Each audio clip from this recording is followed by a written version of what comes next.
kefil soy harkati ton mga dal pay champane kan lo tong ta takayam ni heng tin nghe mo nang mi sang hian du lai ti amin ko mai le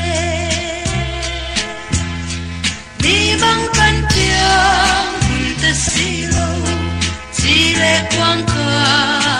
nai eklo itu nule ta so pala layanina kan eklo eng dang vanga ni lo lung qua nu lên tua ngày kan lo đi cả làm hoi ya đi se hianin ta tan qua vel pa le Pui be indu tanna kan fil dun ve ni khalurun ataka chua na lulwa katon mangne bokaloti fil ka ngakle katsun le so ti lai len rol sang la ka bang kan piang ta silo chỉ lệ quang ca nai eklo itu nule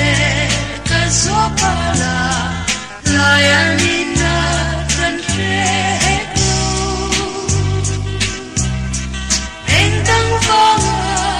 ni lo lung qua nu lên tua ngày kan lo đi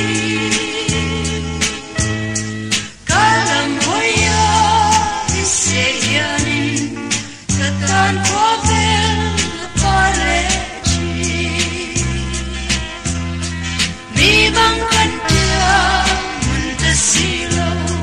tile kwang ka ni nai eklo itu nule ka so pala layanina kan eklo engdang vanga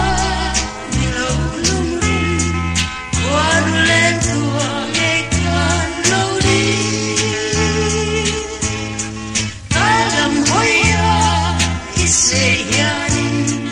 katan ko